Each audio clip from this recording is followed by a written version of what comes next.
They taught you that weakness is something to hide, something to apologize for, something to bury before the world sees it and decides you're unfit to stand among the strong. That lie keeps armies soft and spirits fragile. Weakness is not the enemy. Weakness is intelligence. Weakness is the signal flare that marks exactly where you must apply pressure until something stronger replaces what failed. Every crack in you is a map, every hesitation a coordinate, every fear a location to be fortified. The weak collapse because they run from this truth. The powerful advance toward it. You did not break when you were exhausted, when your body begged for rest and your mind searched for excuses. That moment was not failure, it was the threshold. Weakness strips away illusion, it removes ego. It exposes what is real. Comfort hides inefficiency. Weakness reveals it. That is why discipline is born in discomfort, not confidence. Confidence is borrowed. Discipline is earned in silence, repetition, and pain when no one is watching and no applause is coming. Every soldier worth remembering was forged under limits. Hunger, fatigue, isolation, pressure that compresses the mind until only function remains. Weakness is the forge that burns off vanity and leaves behind structure. You don't grow stronger by pretending you are invincible. You grow stronger by identifying the point where you almost fail, and training there until failure no longer exists in that space. That is how endurance is engineered. That is how resolve is installed.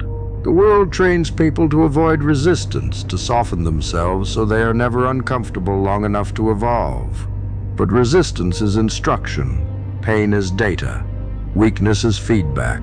When your legs shake, you learn balance. When your breath shortens, you learn control.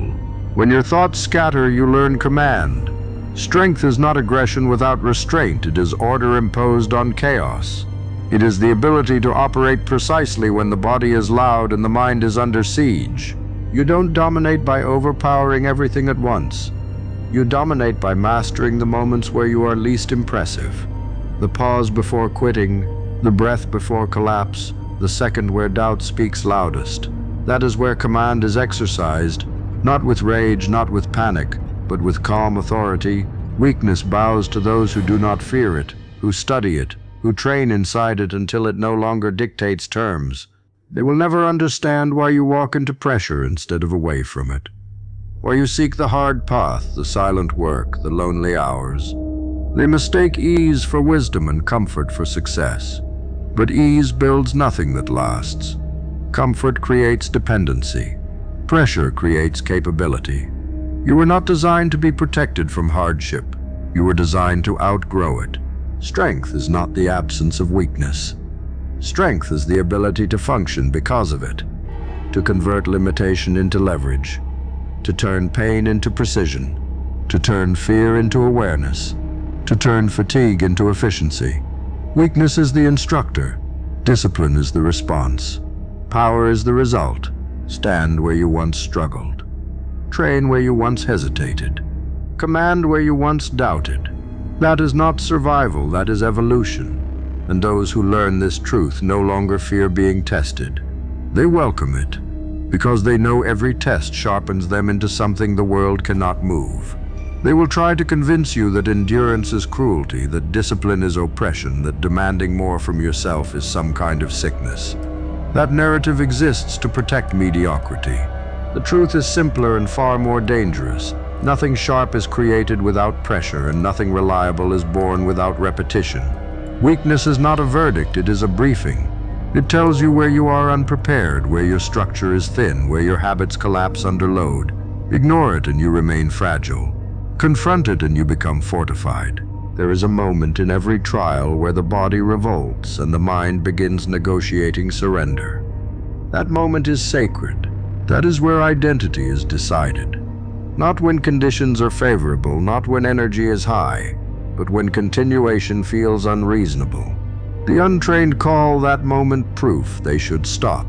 The trained recognize it as proof they have arrived exactly where growth lives. This is where willpower is installed, not as emotion but as protocol. You don't argue with protocol. You execute it. You are not here to feel strong. Feelings are unreliable. You are here to be effective. Effectiveness is calm under strain. It is controlled breathing when panic wants the wheel. It is steady movement when fatigue screams collapse. It is clarity when fear clouds judgment. Strength is not loud, it does not boast. It does not seek validation. Strength functions. Strength adapts. Strength finishes. Understand this: weakness humbles you so arrogance doesn't kill you later. It strips away fantasy so reality doesn't destroy you when it matters most.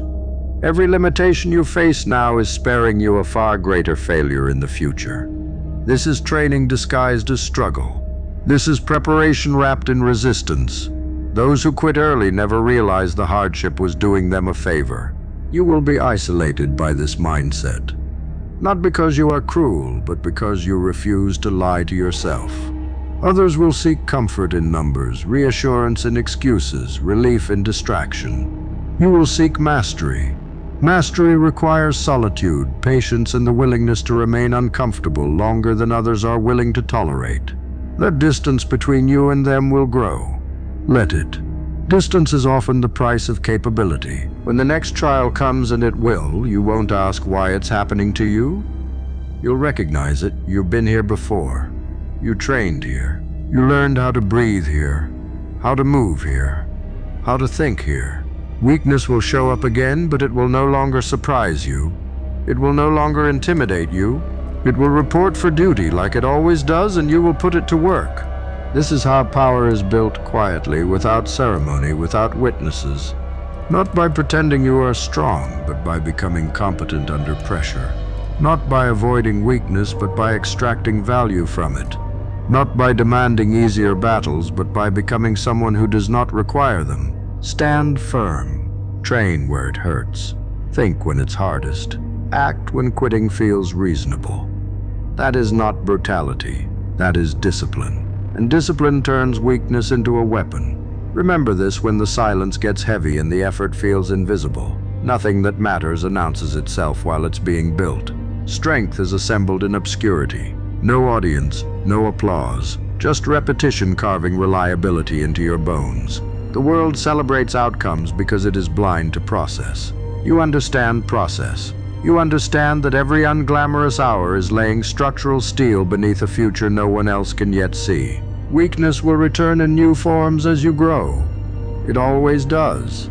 New levels introduce new limits.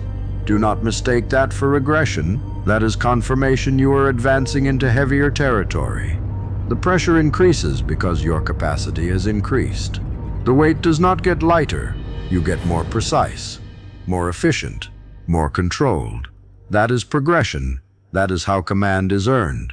There will be days when motivation is absent, when belief is quiet, when purpose feels distant. On those days, discipline takes over. Discipline does not ask how you feel. Discipline does not negotiate. Discipline executes the mission regardless of internal weather. This is why discipline outlasts motivation every time. Motivation burns hot and brief. Discipline is cold, steady, and lethal in its consistency. You are not training to impress. You are training to endure. To adapt when plans collapse. To remain operational when variables turn hostile. To think clearly when consequences are real. Weakness prepares you for that reality. It teaches you humility before the task and confidence in your preparation. Not loud confidence, earned confidence. The kind that does not need to announce itself because it has already been tested. At some point, you will notice something shift. The things that once overwhelmed you will feel manageable. The pressure that once shook you will feel familiar. The fear that once controlled you will register as information, not command. That is when you'll realize weakness has finished its work on you for now. It has done its job. It has built something stable enough to carry greater responsibility. And when others finally notice your strength, they will assume it was natural.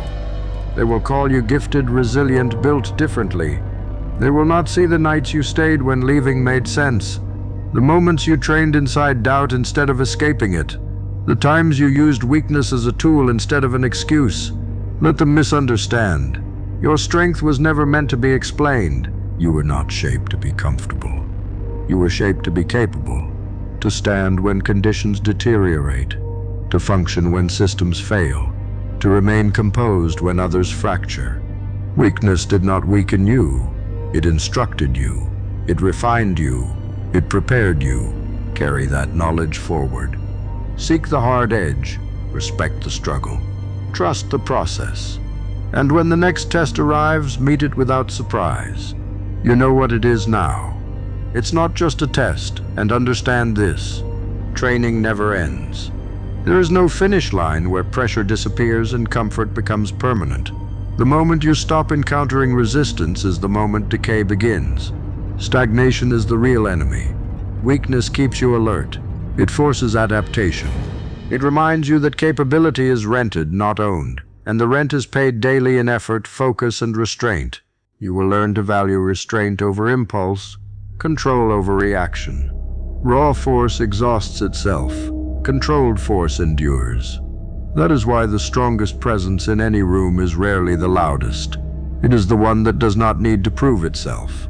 The one that moves with intention. The one that waits, observes, and acts only when action matters. Weakness teaches patience because impatience collapses under strain.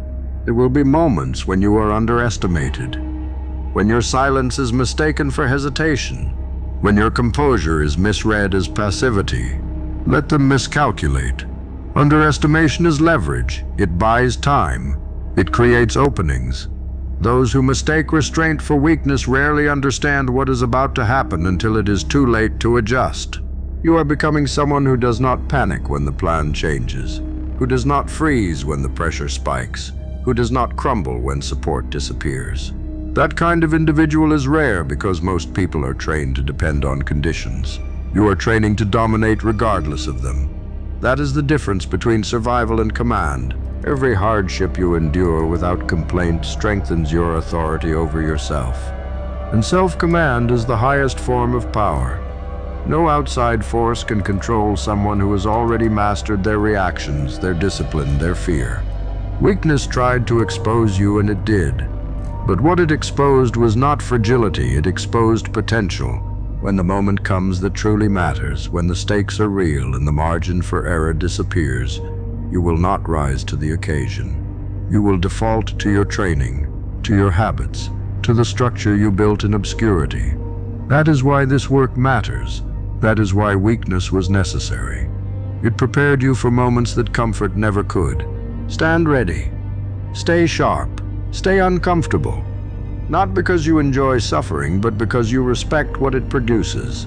Strength that lasts, control that holds, a presence that does not need permission to exist. This is not motivation, this is conditioning, it's training. It's purpose, it's destiny. Like, comment, and subscribe.